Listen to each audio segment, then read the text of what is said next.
Guys dispatching a medical call. Respond with the police. 4747 Summer Street. Female party jumped off the top floor of the house and was suicide attempt 1812. It's unknown where. On January 24th, 2023, Patrick Clancy, a father of 3, hurried back to his home in Duxbury, Massachusetts, after running a quick task. But what he found was like something out of a nightmare. His wife Lindsay was badly hurt in the backyard, and their 5, 3, and 8-month-old children were not moving in the basement. As the news of the tragedy spread like wildfire, the whole town was shocked, and as the investigation went on, the truth was more disturbing than anyone could have imagined. What could have happened while Patrick was gone for that short amount of time? And what secrets did the Clancy family keep behind closed doors? Hi, and welcome back to our channel. If you are new here, please consider subscribing, as it helps us motivate to create more intriguing content for you. Let's have a look at the most disturbing case of Lindsay Clancy.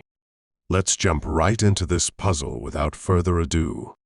Duxbury, Massachusetts is a small seaside town with about 16,000 people. It is about 35 miles southeast of Boston and is on the coast. Duxbury is known for its historic landmarks and houses that look like they belong in New England. The town also has a number of beautiful parks and recreation places, such as Duxbury Beach, where people can swim, fish, and go on boats. Overall, Duxbury is a lovely and idyllic town that has something for everyone.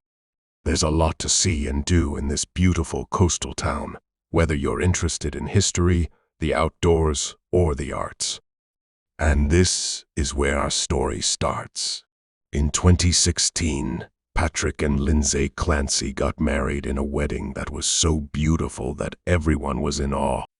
2 years later, in 2018, the couple took a chance and bought a cute house at 47 Summer Street in Duxbury. It marked the beginning of a new part of their lives. Their family grew as their love grew. The couple had 3 beautiful children in the space of 6 years. In 2018, they had their first child, a sweet girl they named Cora. 2 years later, a bouncing baby boy they named Dawson joined their family. That wasn't the end, though. On May 26, 2022, Callan, a baby boy, brought the Clancys a new source of happiness.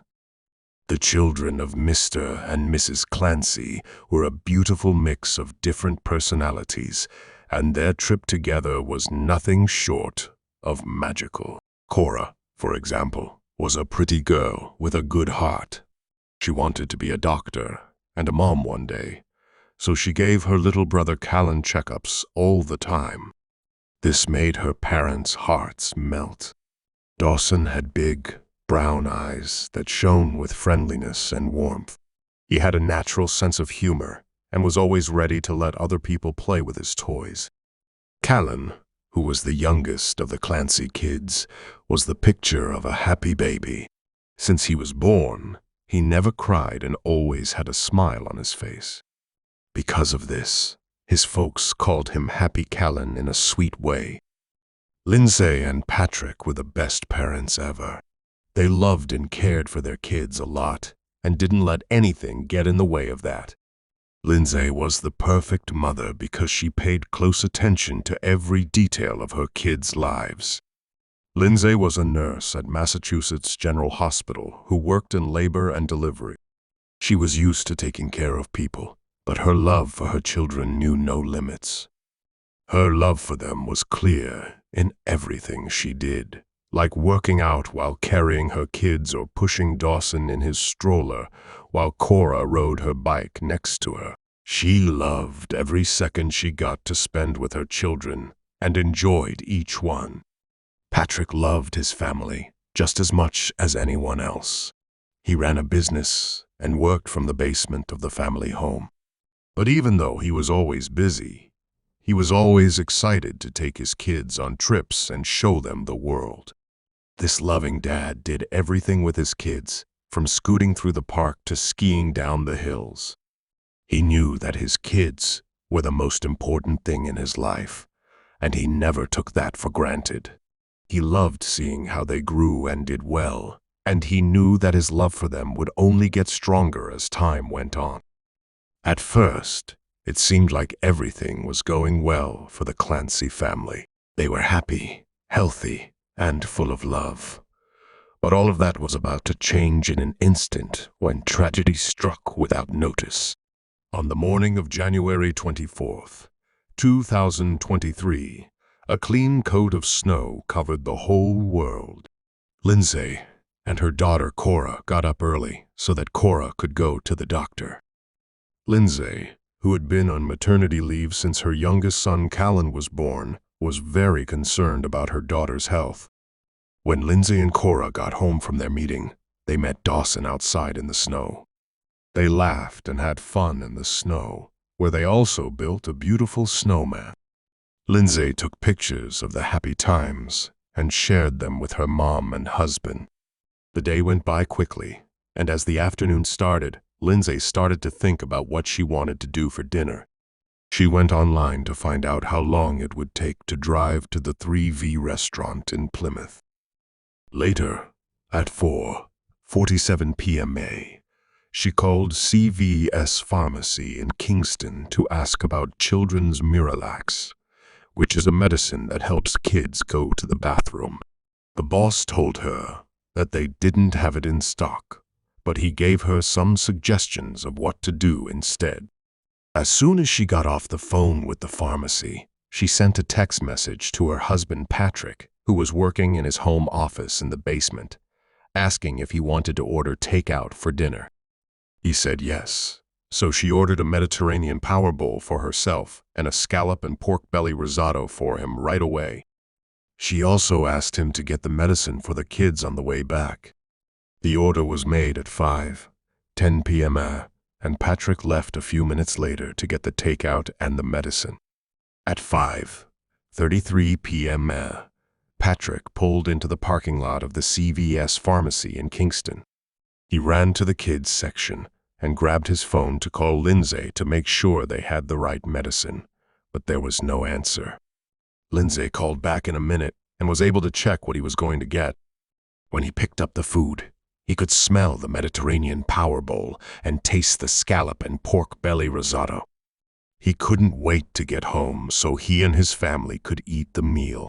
But as he drove home, happily unaware of the tragedy that was happening, he had no idea that his life was about to change in a way that he would never be the same again. As Patrick pulled into his driveway, he couldn't help but notice the strange silence in the air. It was very strange that his kids didn't make any sounds of laughter or laughs. With his heart beating fast, he jumped out of the car and ran to the house. As he walked into the house, he called out for his wife and kids, but no one answered. He felt like he had walked into a scary movie set because the house was empty. He started to go up the steps, and with each step, his heart beat faster and faster. When he got to their bedroom on the second floor, the door was locked. This made him wonder what could have happened, and his mind ran with ideas. He tried shaking the door handle a few times, but it didn't move. He finally forced the door open because he was getting angry and scared. When he looked inside, he saw something horrible. Blood was all over the floor, and the window was open and blowing in the wind. His heart was filled with fear. With just a quick look out the window, he saw that his worst fears were true. Lindsay was lying still 20 feet below, on the ground. It was like a scene from a bad dream. His mind was racing as he stumbled out of the bedroom and ran to the garden. He found his wife on the ground, broken, with blood dripping from her wrists. His heart dropped when he saw what was happening, but he was glad to see that she was still alive. He asked her what happened while she was still unconscious, and she told him, to his surprise, that she had tried to kill herself by jumping out of the bedroom window. Patrick's mind was going too fast. How could something like this happen? He called 911 right away. He informed the operator that they were currently in the vicinity where the incident had occurred and mentioned that they would obtain information regarding the location of the knife or any object used for the act of slitting her throat. He stated, "It appears that they are in the back, and we will gather the necessary details regarding all 3 mutilations promptly." While he was waiting for the paramedics, he thought about where their kids were. He knew they were in the basement because Lindsay told him so. Patrick ran down to the basement with his heart beating fast. His worst fear was happening right in front of him. He called out for Cora, Callan, and Dawson, whom he loved very much, but no one answered. When he got close to the den, his heart sank. He couldn't have imagined what he saw. The kids were lying still on the ground with tight exercise bands around their necks. Patrick's hands were shaking as he tried desperately to take off the bands and begged his kids to breathe. But it looked like it was too late. The kids had been choked and were not making any sounds. He couldn't handle the weight of the sorrow. Patrick woke up from his sadness when he heard sirens in the distance. When the police and firemen got there, they took over right away. They put the kids in ambulances and rushed them to Beth Israel Deaconess Hospital, Plymouth. At the same time, Lindsay was taken to Weymouth South Shore Hospital for care. Patrick watched the clock as he waited for news about his family. As he prayed for the safety of his children, his heart was full of sadness and fear. But at 7:28 p.m., when the doctors told him that Cora and Dawson had died, his whole world came crashing down. Patrick's heart broke into 1,000,000 pieces, and it was hard for him to deal with the terrible thing that had happened to his family. But even though it was dark, a small light of hope began to shine. Callan was fighting for his life, and amazingly, he was still alive. Doctors were able to bring him back to life, and he was quickly taken to the Boston Children's Hospital by medical flight. Even though he was in very bad shape, the medical team kept working hard to save his life. Patrick held on to the hope that his smallest child would get through the nightmare and bring light back into his broken world. The police issued an arrest order for Lindsay on January 25, 2023, the day after the heartbreaking event. Lindsay was charged with 2 counts of murder and 3 counts of strangulation. As the investigation went on, it became clear that Lindsay had something to do with her own children's deaths. The news sent shockwaves through the whole town. People couldn't understand how a mom who looked so normal could kill her own kids. In the middle of all the chaos, Lindsay stayed asleep in the hospital and couldn't say why she did and what she did. People in the once calm town continued to mourn the loss of innocent lives and had a hard time coming to terms with what had happened.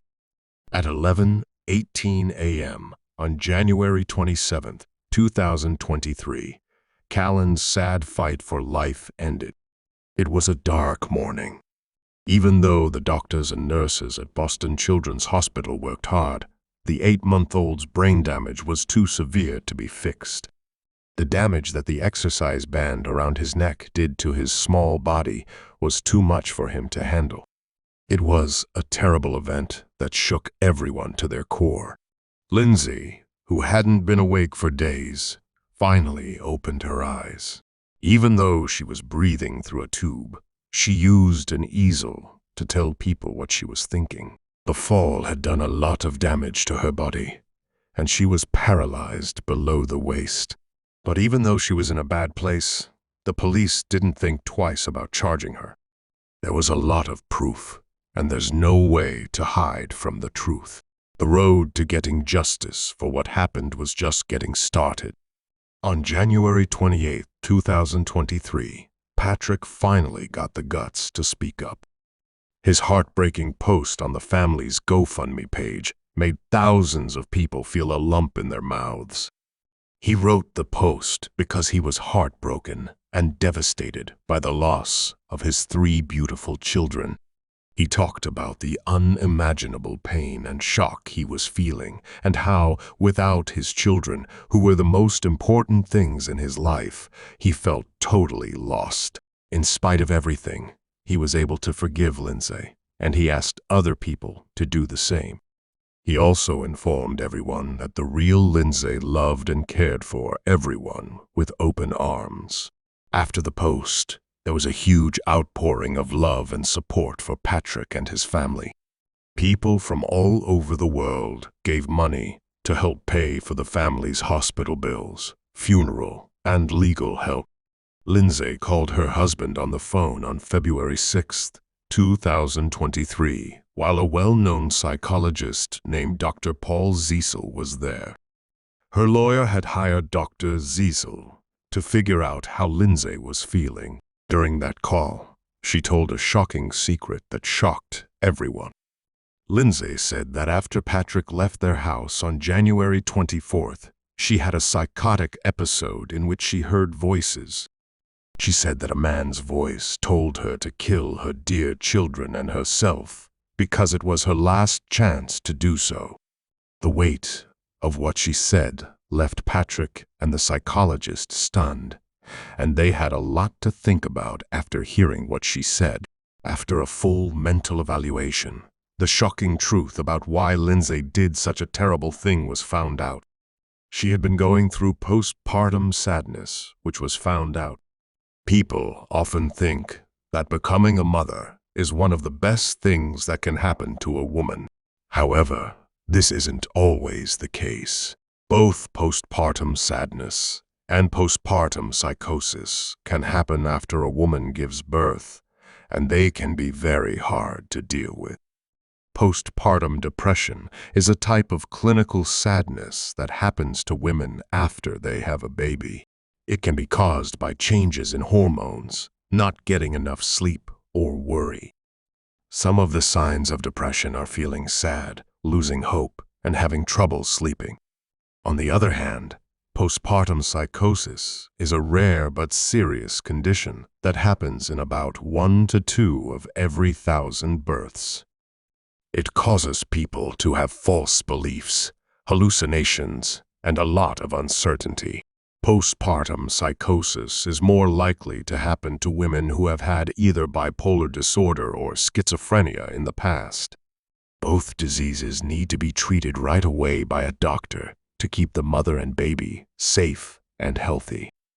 Lindsay went to see a psychiatrist several times in the months before the tragedy because her anxiety and sadness were so bad.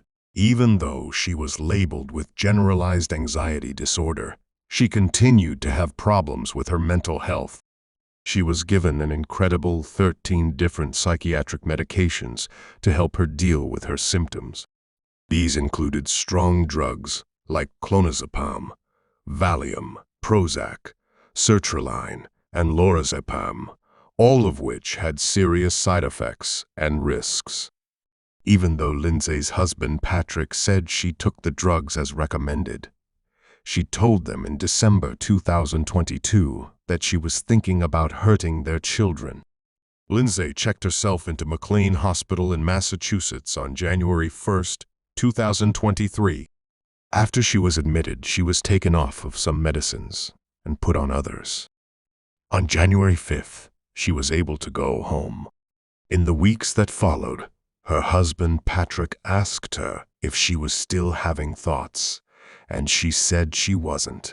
As more information about Lindsay's mental health came out, it became clear that her actions may have been caused by her battles with postpartum depression. This would be a key part of her case in court in the future. When the camera got close to Lindsay's pale face, the neck brace and mask almost made her look like a different person. On Tuesday, February 7, 2023, Lindsay was in a hospital bed, paralyzed, when she went to her simulated arraignment through Zoom. This was the first time anyone had seen her since her children died in a terrible accident. As the court case started, Both Lindsay's lawyer, Kevin Reddington, and the prosecutors agreed that her family knew about her worsened depression and scary thoughts after her son Callan was born in May 2022. After this, Reddington said that Lindsay might have had postpartum sadness or even postpartum psychosis. But the authorities said that wasn't true. She never said she was hallucinating, delusional, or talking, or thinking in a strange way. Both sides were trying to show their point, which made the conversation tense. In a shocking turn of events, prosecutors found out that Lindsay had been writing about her thoughts in notes on her phone. In December 2022, she wrote in her journal that she sometimes had thoughts of hurting their children. She also told her husband that she had these ideas, but after her time at McLean Hospital, she didn't write or say what she was thinking. When she had these thoughts, she talked to a therapist and her husband. On January 1st, 2023, she checked herself into McLean Hospital. She was let out of the hospital on January 5th, 2023, and at that time, the hospital did not try to get her locked up because she was a danger to herself or others. The news left everyone in the courtroom stunned and showed how bad Lindsay's mental problems were. The prosecutors also said something shocking about how Lindsay felt after the deaths of her children. They said that 3 days after the event, Lindsay wrote a note saying she needed a lawyer while she was still on a breathing tube and barely conscious. Prosecutors said that this was one of the first things she asked about, which shows that she knew what she was doing and what would happen as a result. From their point of view, this showed that Lindsay wasn't completely out of her mind, but instead did some things on purpose. Because of this, officials also said that Lindsay's children's deaths were not done on the spur of the moment, but were carefully planned. When the defendant's husband left the house that night, she didn't take advantage of the situation. She made the situation, and she used Apple Maps to make sure she had enough time to strangle each child before her husband returned from where she had sent him. Defendant is a danger to herself and others. She planned these murders, gave herself the time and privacy she needed to do them, and then she strangled each child in the place where they should have been. The proof came from her phone records, which showed the searches she did on the day of the murders. As Lindsay's defense lawyer, Reddington Rose, took the stand, there was a lot of stress in the air. He said that Lindsay's 3 young children were killed not on purpose, but because the country didn't do enough to help new moms with their mental health problems. Reddington gave a clear picture of a woman who was let down by the doctors and nurses who were meant to help her. He said that Lindsay was given a mix of medicines that did more harm than good and stopped her from feeling real emotions. The counsel acknowledges that it is widely understood that this woman poses a threat to her own well-being. There were doubts about her ability to attend a hearing. It is noted that she experiences intense emotions. However, she has consistently been unable to display genuine happiness, sadness, or the act of shedding tears. Interestingly, approximately a month or 2 ago, she expressed a desire, saying, "I simply desire to experience some form of sensation." The drugs have left her in such a state that she is now under suicide watch, 24 hours a day, 7 days a week. People in the courtroom had different thoughts about what the defense lawyer said. Some people agreed with him by nodding, while others seemed doubtful about what he said. As the court case went on, a flood of letters came in from people who wanted to help Lindsay. They told stories of their own battles with postpartum depression and came to her defense. From old friends to total strangers, everyone who wrote her a letter vouched for her character, criticized her long list of medicines, and said that Lindsay could not have killed her 3 beloved children. The letters all showed sympathy and understanding for the problems women face during and after pregnancy. They were also a call to action for more resources and help for women with postpartum depression. As the drama in the courtroom went on, the prosecutors made it clear that they did not agree with Lindsay's lawyer's defense plan. They didn't believe that she was just a victim of too much medicine and drugs. Since there was a lot at stake, they pushed for her to be held without bail. But the judge said Lindsay had to stay in the hospital where she had been since the day she was said to have killed her 3 children. Now, Lindsay's future depends on a grand jury, which will decide if she should be charged with murder. As everyone waits for the ruling, they can feel the tension. Her next court date is July 25th, 2023, and it is still unclear what will happen in this sad case after that. The sad deaths of Lindsay Clancy's 3 children have raised a lot of questions. The situation is very sad and complicated, and it has shook the community. As we think about this case, it brings up important questions about mental health, the time after giving birth, and the help that is out there for women who are having trouble. What more can be done to make sure that women get the help they need during this sensitive time? And how can we stop tragedies like this from happening in the future? Use the comments to tell us what you think.